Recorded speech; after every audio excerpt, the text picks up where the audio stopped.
Well, happy Sabbath once again. So as it says up there, my name is Alex Arriaza, and as Seth introduced, I was on the island of Majuro. But before we get to that part, I just want to tell you guys a little bit about my path to get there. So since I was pretty young, maybe like 5th or 6th grade, I knew that I wanted to be a student missionary. I had a lot of friends that had gone, family friends, and my siblings as well, my older siblings had gone. And just their experience was so powerful to me, and I knew that I wanted to dedicate a year of my life to go and serve God.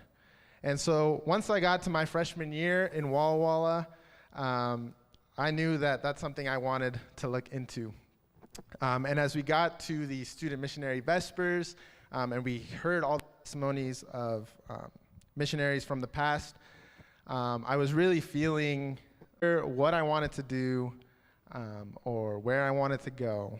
But I did know one thing. But the thing is, when people would ask me, where are you going to go, what are you going to do, I would say, like wherever they need me, wherever the call is, I'll do anything. But in the back of my head, I was thinking, I'll do anything except teach. I do not want to teach at all. So I would tell everyone, just send me wherever, I'll do whatever, just not teaching, please. And so we, continued on with the process, filled out our applications. Me and one friend, we put our applications to go to the same place. We had to pick our top 3 options. And so we went home for summer, and I got my acceptance email, and I was going to be the 5th in school in Majuro. And so, you really just have to truck on. So even though I didn't want to do it really, I was like, all right, well, that's the call, I guess. So we headed out to Hawaii, and I'll start flipping through some of these pictures. Maybe. There we go. So we headed out to Hawaii to do our training, and we got to meet a lot of the other SMs and our principal. And our principal was saying that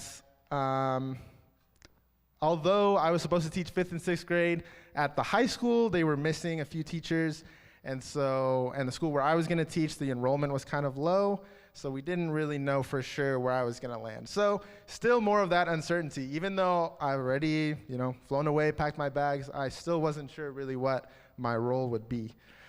We landed, and all the teachers began cleaning and prepping their classrooms, and I was still sat there, twiddling my thumbs, waiting to find out what my job would be. And then school started, and I still didn't know. We were 1 and 2 days into school, and I was shadowing the 5th and 6th grade teacher at a bigger school, just to kind of get a feel for it. And on that 3rd day of school, our principal decided, Alex, you're going to be the new high school math teacher.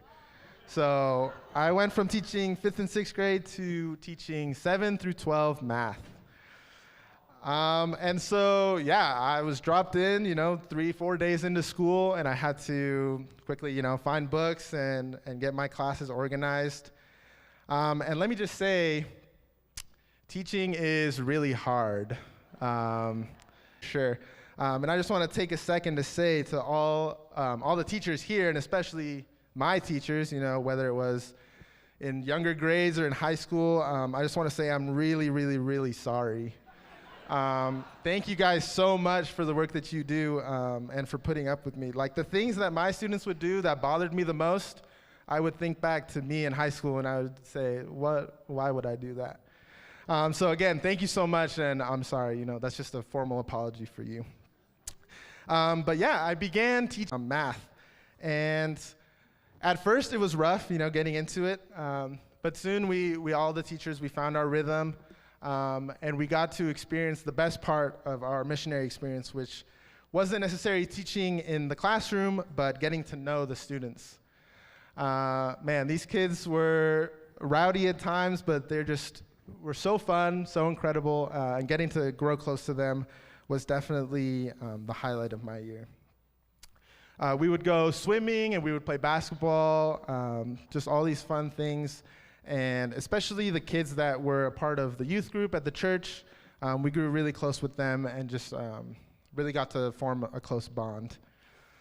Nearing the end of the year, I was glad I went for sure, had a great time.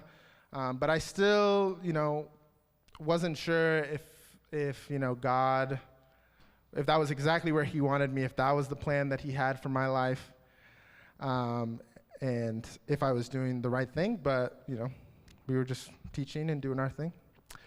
And around, I think it was the third or fourth quarter, all year we were really sick. He had got cancer. And so throughout the year, he was getting treatment. And around the third or fourth quarter, sadly, he passed away. And on the island, funerals are a very big thing. The community kind of rallies around the family. You go and you visit. And so as a school and as the teachers, we all went to their house, and we prayed with them. We sang songs with them. And they were not an Adventist family. But they had sent their son there for, the past 3 years. He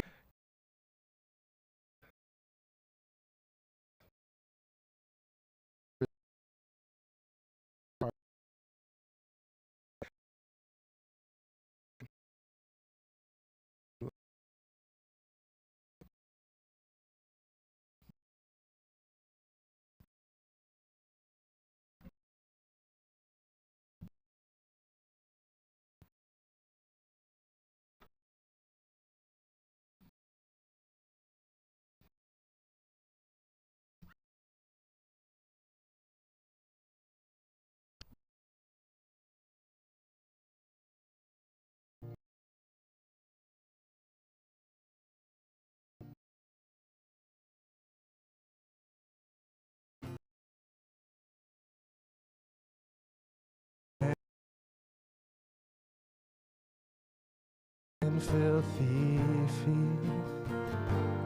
Here I am, Lord, send me.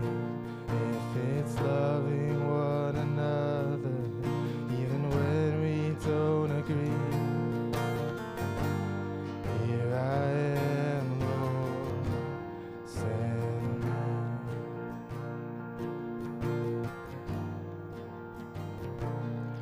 If I'm poor, if I'm wealthy, I'll serve you just the same.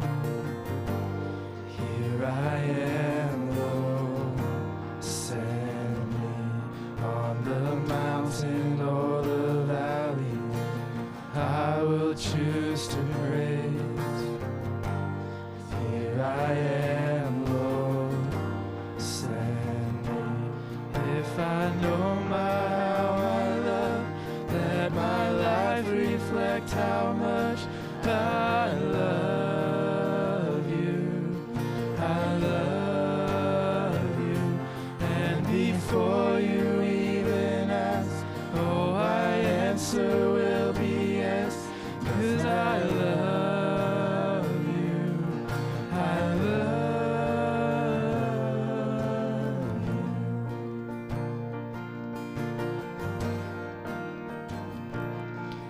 The truth cuts like an arrow, I will say it anyway. Here I am, Lord, send me. If it means that they'll reject me, Lord, I will still obey. Here I am, Lord, send me.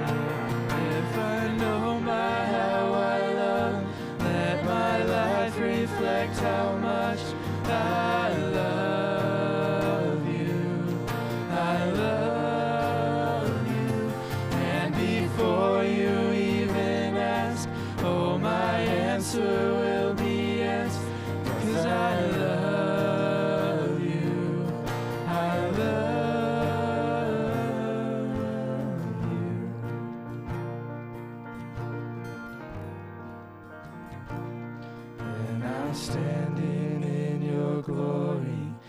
I'll be glad I chose to say, here I am, Lord, send me. Well done, good and faithful, I live to hear you say, here I am, Lord, send me. Here I am, Lord, send me. Here I am, Lord, send me. And if I know by how I love, let my life reflect how much I love you. I love you. And before you even ask, oh, my answer will be yes, 'cause I love you. I love you.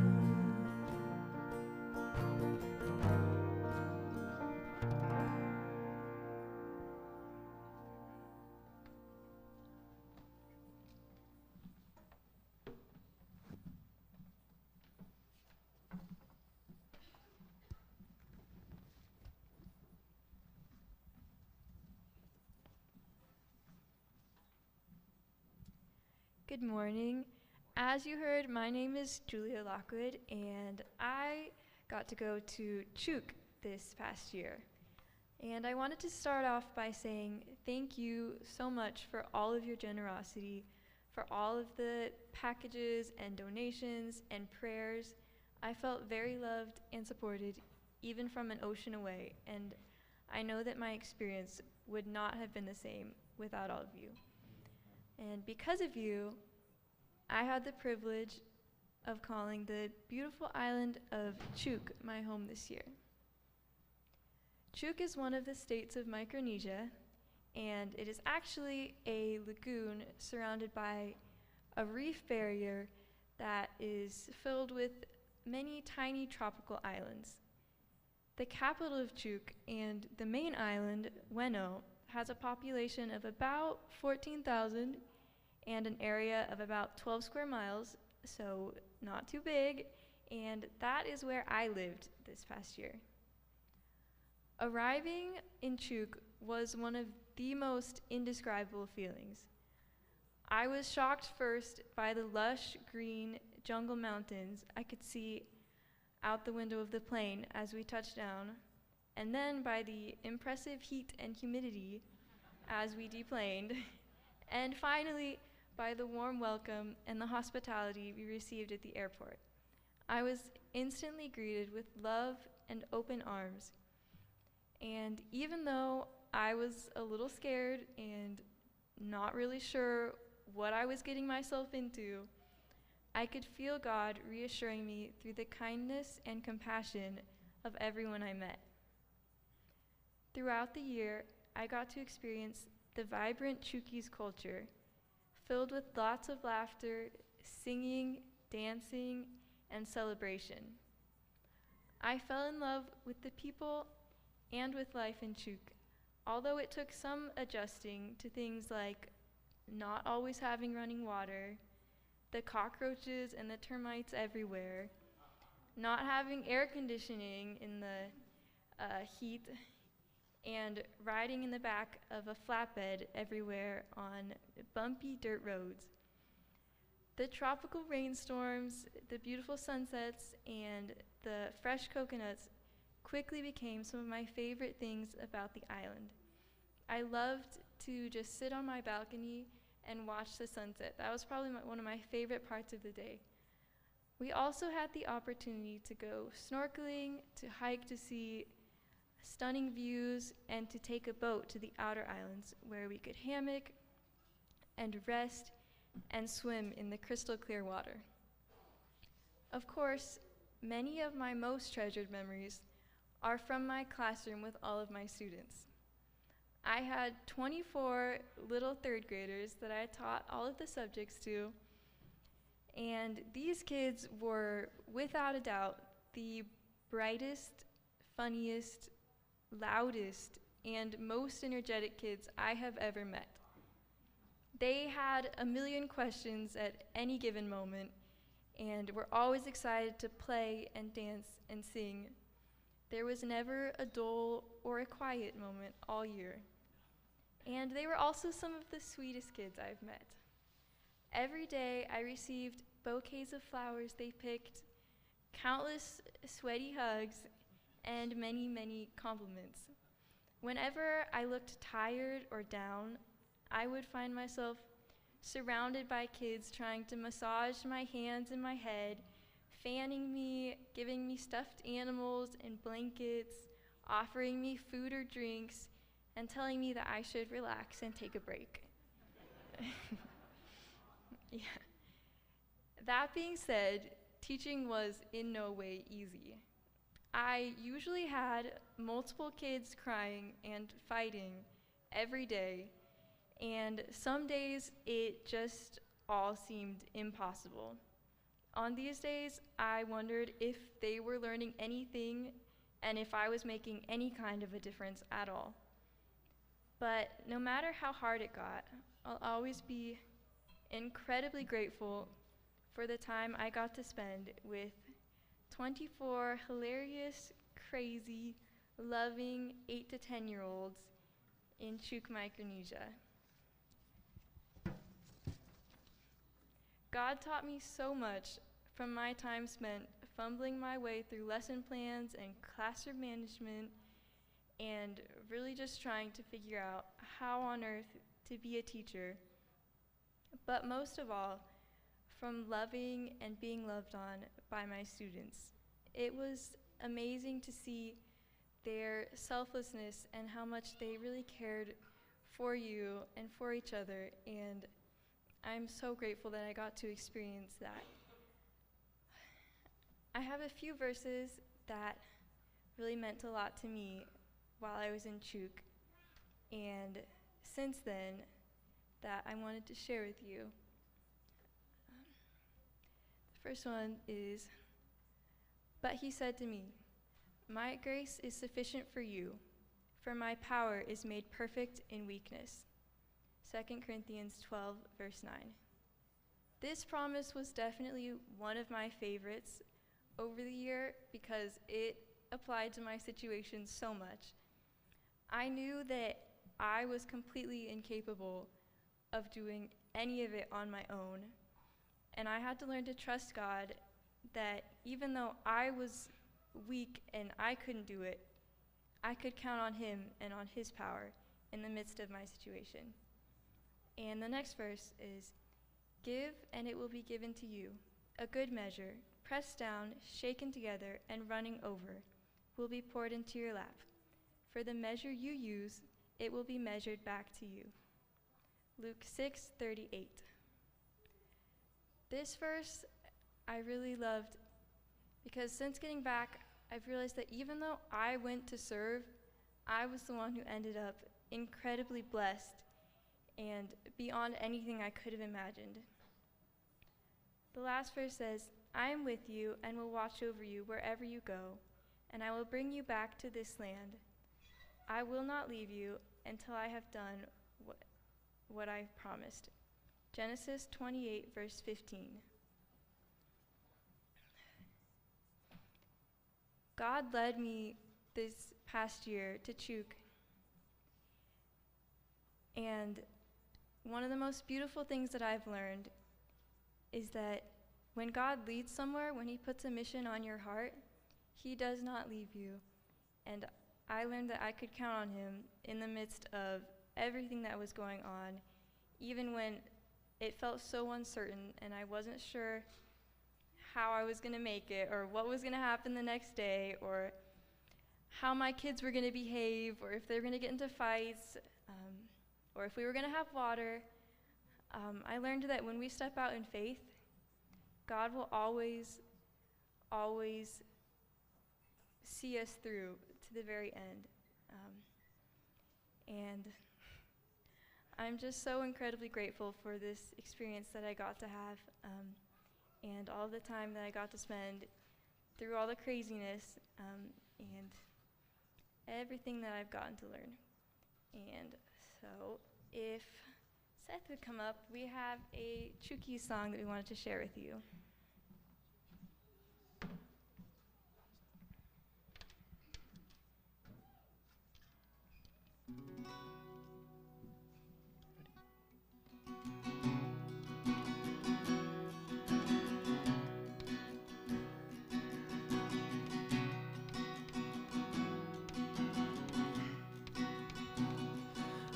Touch medicine mineni asagas Sipwe mareti ewe samo Chonglen opwan chan förnufa Sipwe mareti o eni onroi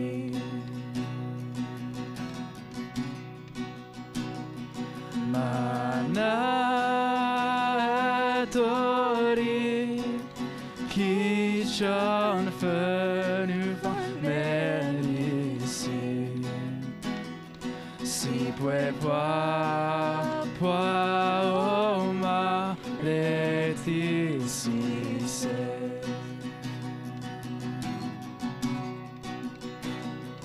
Mare mi funran puentitin mareti Ewe samo mi tekia Ut mera se puan rapua puadata Pues si ses chuk samo Mana atori Kishan förnufa medicin Sipwe pwa oma reti sises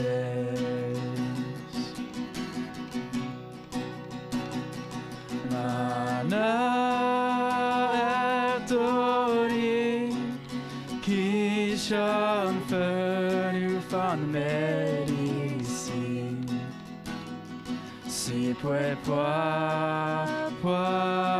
oma reti sises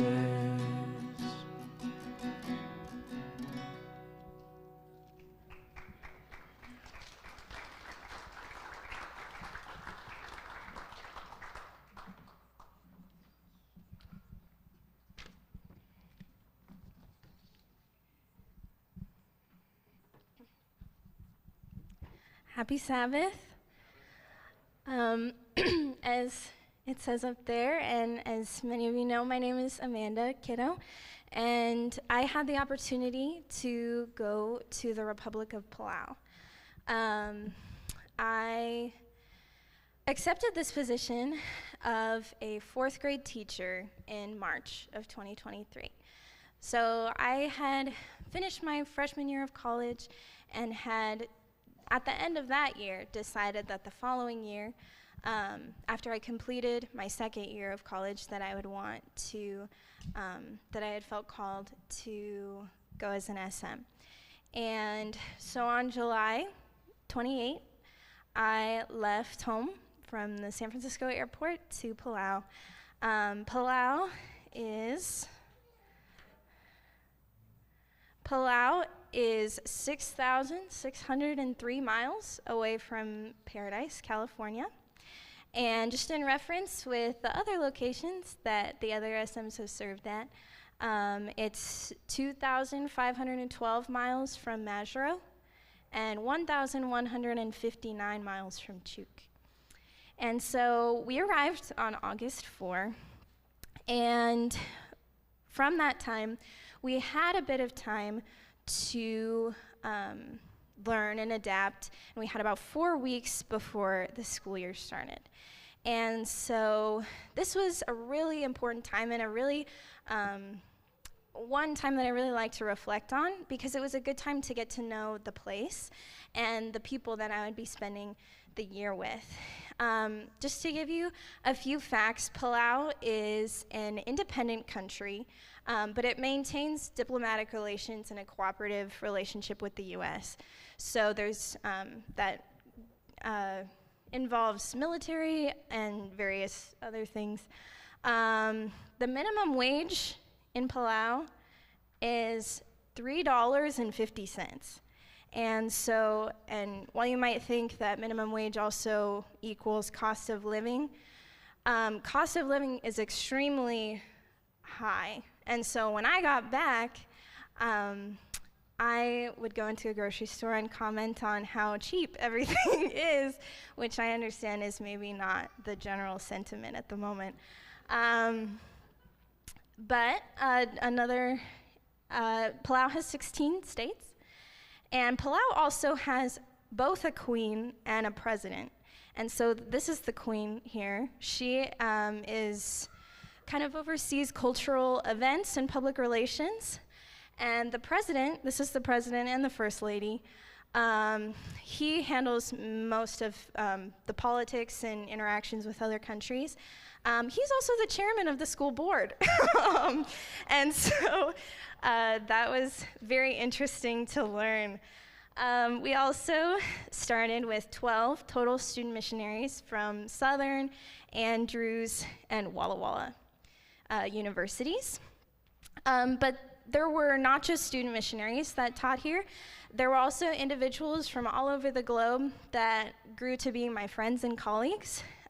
This included individuals from the Philippines, from Argentina, Brazil, Fiji, Angola, the United States, Kenya, and Palau. Palau was one of the most beautiful places that I think I've ever been, and I am going to talk on that more later. But on August 21, that was our first day of school. And as I said, I was accepted to be a fourth grade teacher. I had 19 students from the ages of 9 to 11, and they were also from around the globe. They're from Japan, China, Guam, Bangladesh, the Philippines, and Palau. And while they did all speak English, it was one thing that I really loved was seeing all of their influences, both from their cultures and from their homes, in my classroom as well. And so much about teaching was so rewarding. So I love seeing them affirm each other, and this was an assignment that I had given. They had these little cards that had doesn't give up easily and is happy and makes others laugh, and they had to write their classmates' names. But I also really loved seeing them grow and know that they're still learning. This one puts that they, for thinks of others first, they wrote themselves. So it was really fun to see them grow over the course of the year. I would love the questions that they would ask me. How they would play together at recess. They would sing the same songs over and over.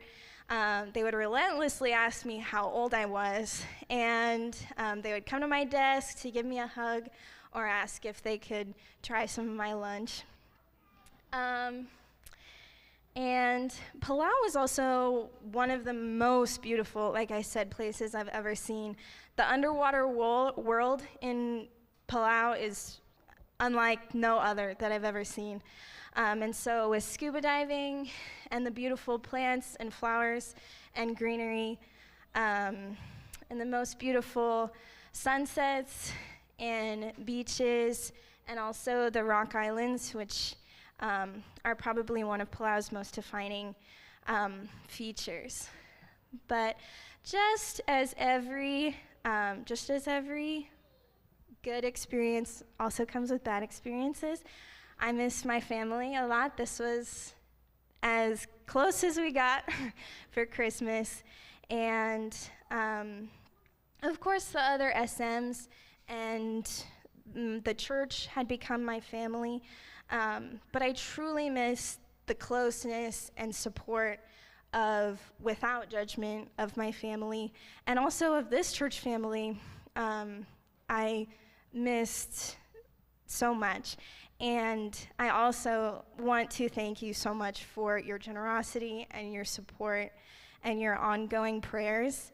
because I know without a doubt that I wouldn't have been able to be gone for that long and do what I did without you. There were also challenges that I experienced in my classroom.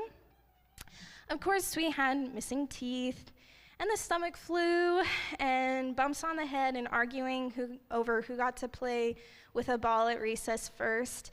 And I felt, prepared to, and I expected those things to a certain degree. But there were some things that I didn't expect. Physical fights, foul language said, and words that I couldn't understand.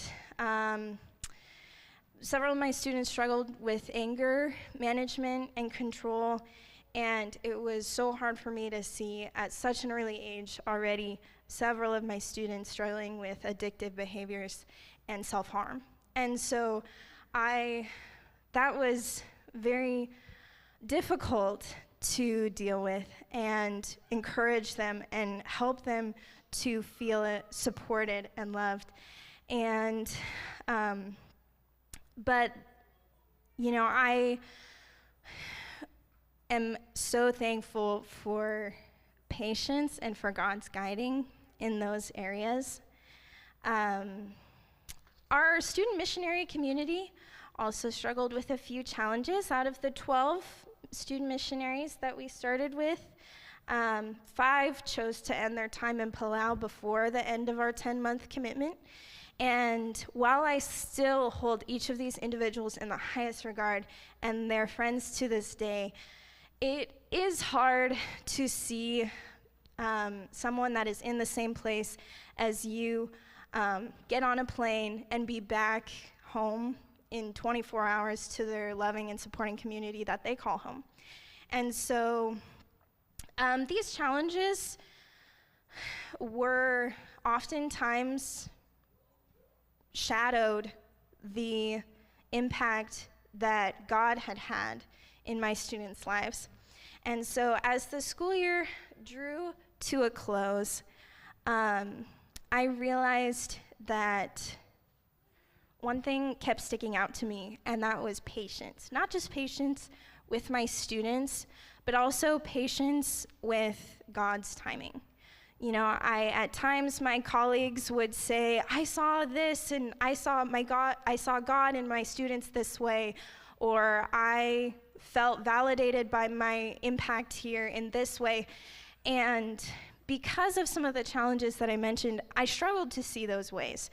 And I didn't feel like they could be better readers or writers when I would spend so much of the day addressing behavior, or I didn't feel like they were experiencing the love of God when they were also experiencing some of these challenges that no 9 or 10-year-old should have to experience. And so I am so grateful for the glimpses and the opportunities of growth that I saw in my students. Times like this when they were so excited to look through the Bible and tell me what they found. And when it came time to leave, I had to know that my time in Palau was only a small piece of each and every person's story, both chronologically as they grew up, but also a piece of their spiritual journey, that I couldn't take responsibility for what did or didn't happen, but God was the root of what did happen. And so something that I had heard several times there that I know is a bit cliche, but the phrase that God does not call the qualified, he qualifies the called.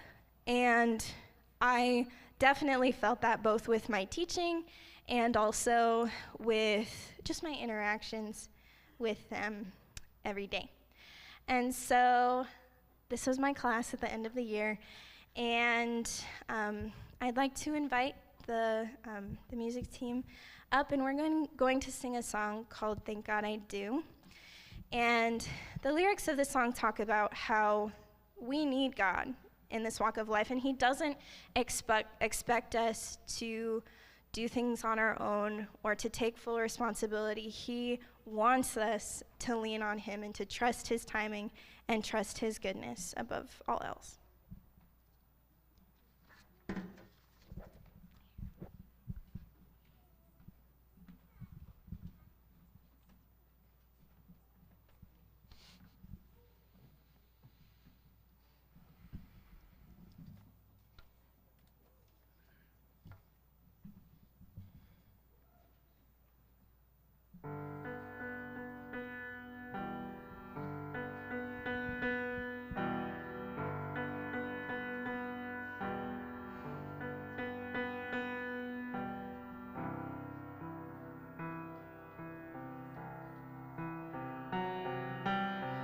I've seen love come and I've seen love walk away. So many questions, will anybody stay?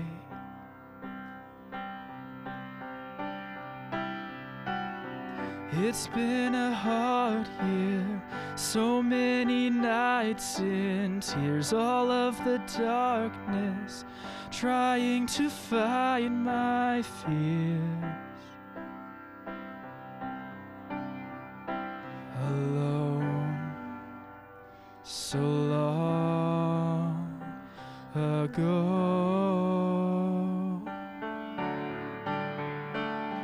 I don't know who I'd be if I didn't know you. I'd probably fall off the edge.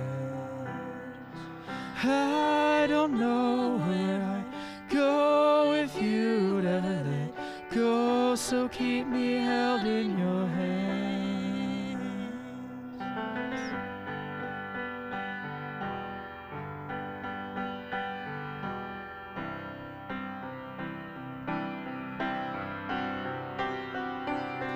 I've started breathing, the weight is lifted. Here with you it's easy, the head is finally clear.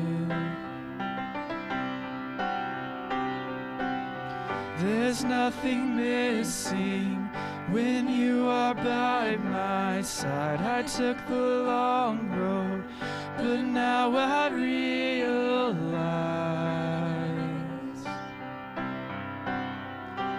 I'm home with you.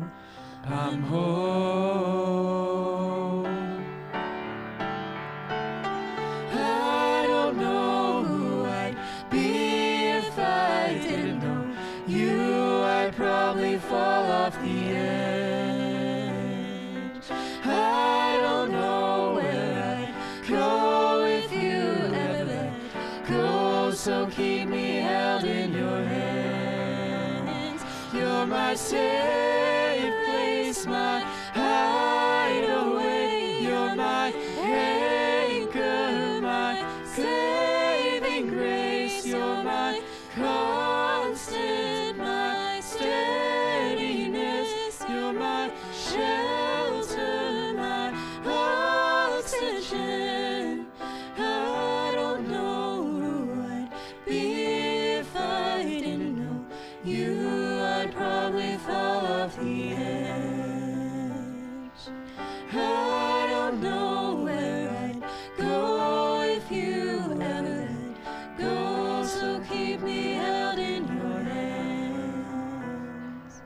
I don't know who I'd be if I didn't know you.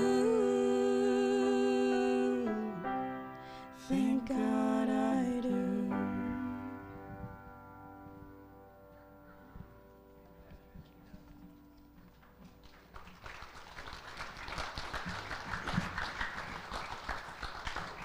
Good morning, everybody. Happy Sabbath. Before I start, and actually before I forget, the one thing I do want to say is a huge thank you to all of you for all of your support over the last year. Many of you donated to our fundraising. Many of you sent letters and text messages and emails of encouragement. And I know many of you were praying every day for us, and that was a huge support, and I have a big sense of gratitude towards you guys for that. So I always knew that I wanted to be a student missionary. Growing up, my dad would tell me stories from when he was a student missionary, and I knew that one day I was going to be a student missionary. And during my freshman year of college, with a lot of praying, God kind of made it clear that he wanted me to go this last school year.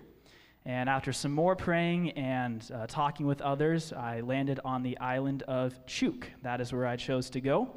So around the end of July last year, I hopped on a plane to Hawaii, which was crazy. We had training there for a few days, and before I knew it, we were on the plane to Chuuk.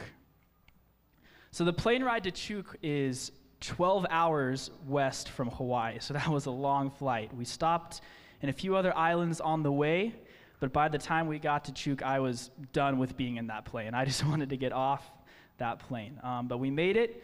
I remember seeing a lot of jungle. I remember seeing a little bit of town, but other than that, I was like, wow, we're here. Like, this is getting real. And that thought only continued to grow as we met the staff. We went through immigration, and we had about a 20 to 30-minute drive from the airport to the school. When we got to the school, we were able to get in our apartments, we were able to put our stuff away, and then we had a staff dinner. After the dinner, the pastor of the church, who had been there for probably 30 years, he sat us down and he talked to us a little bit. He explained the expectations that he had, the things that we would encounter in Chuuk. And I'm going to be honest, I don't remember much of that. I was exhausted. But one thing that I do remember and that really stuck out to me is the one piece of advice that he gave. He told us to spend time with Jesus every day and that he would carry us through. And little did I know how true that statement was going to be. After that, we had a few weeks until school started. I had originally signed up to be the high school Bible teacher, but when I got there, I found out that there was no high school. And I ended up teaching middle school math, so math from grades 5 to 8. And we had a few weeks to get prepped in our classrooms, to set things up, to start lesson planning. And we also had time to explore the island. And let me tell you, living on that island was amazing. The whole year we were able to go snorkeling and go to the beach. We went on hikes. We were able to go to outer islands. It was an amazing experience being on that island. Before I knew it, school was starting, and I was not prepared at all. I had anywhere from 16 to 28 students, depending on the class, and those first couple months, I'm going to say, were really rough. The kids in Chuuk are so energetic and full of life, but they did not like to do schoolwork. They didn't like to listen or do what they were supposed to do. And you take that and pair it with me being a new teacher who has no idea what I'm doing. The first couple months were a train wreck, I would say. Things got better, things got worse. I remember kind of dragging myself through that first quarter, and there were a lot of days I was thinking, like, how am I going to get through this? But I remember that pastor's advice and spent time with God every day, and somehow we kept going. Once we got to the second quarter, one of the highlights of my year happened when I was kind of given the position as basketball coach.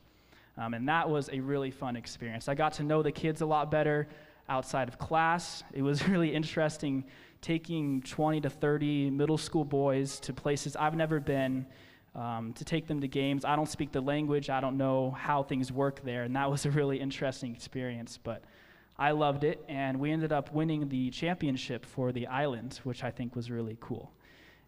And, thank you.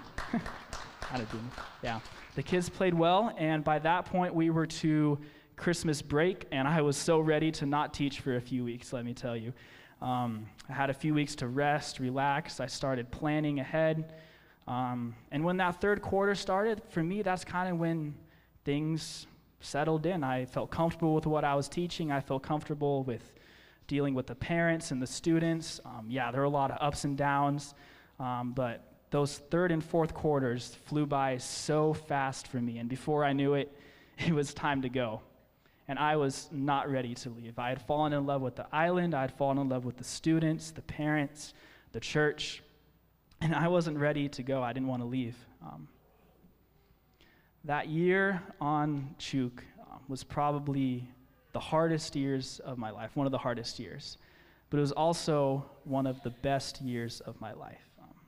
I loved it. But I know that I could not have made it through on my own. I had the support of you as a church family. I had the support of my family. I had the support of my friends, the other SMs on the island. But most importantly, I took the advice of the pastor. I spent time with Jesus each and every day, and I'm going to be honest, there were some days I'd be praying halfway through the class period, at the beginning of the class period, because I knew there was no way on my own I was going to be able to get through. And I think that it is incredible advice that we can take for the rest of our lives. The lives we live are amazing. With God leading us, we have amazing experiences, we meet amazing people, but at the same time, sometimes things get rough. But the one advice I'm going to follow for the rest of my life, and I encourage you to do as well, is to spend time with Jesus each and every day and allow him to carry you through. The song that we're going to sing to close, it's called How Deep the Father's Love. And that song I fell in love with while I was in Chuk. The lyrics just really hit me, how much and how deep God loves us. So if you know the song, sing with us. If not, just read the words and experience how much God loves you.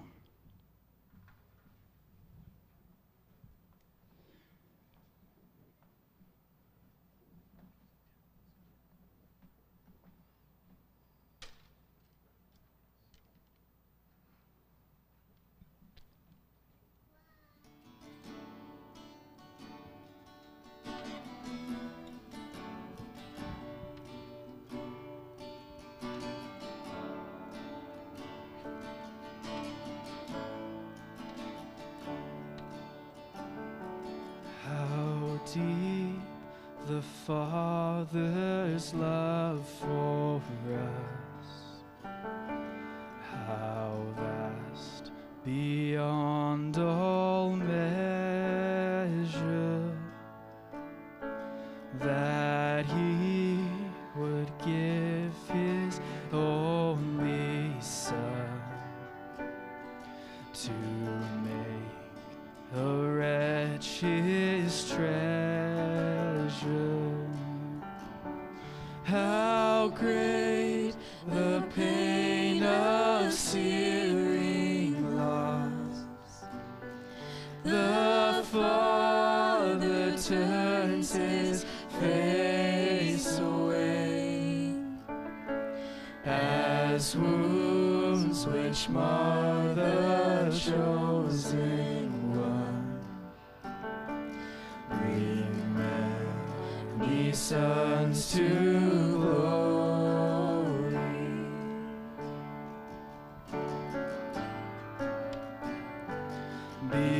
Behold, a man upon the cross, my sin upon his shoulders,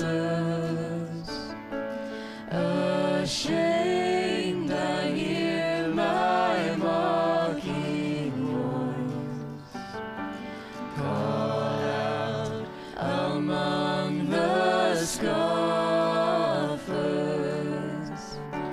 It was my sin that held him there, until it was accomplished.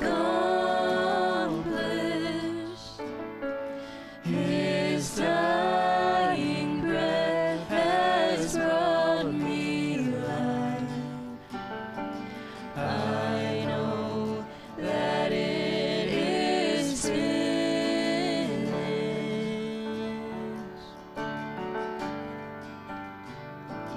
I will not boast in anything, no gifts, no power, no wisdom.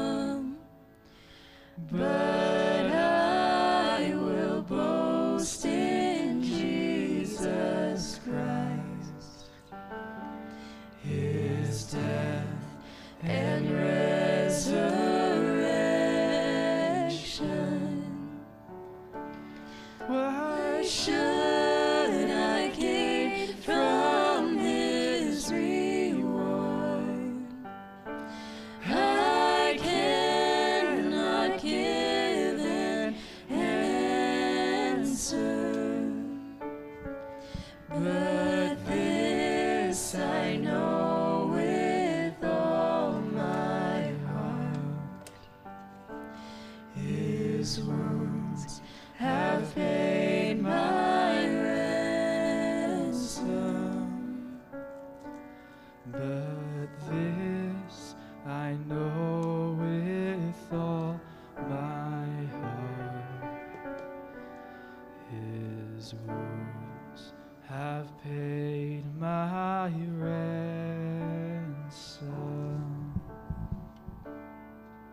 Let's pray. Dear Heavenly Father, God, we thank you so much for all that you do for us. You brought us here on this amazing Sabbath morning to draw closer to those around us, but more importantly, to draw closer to you. God, you are amazing. You lead us in ways that we didn't know possible.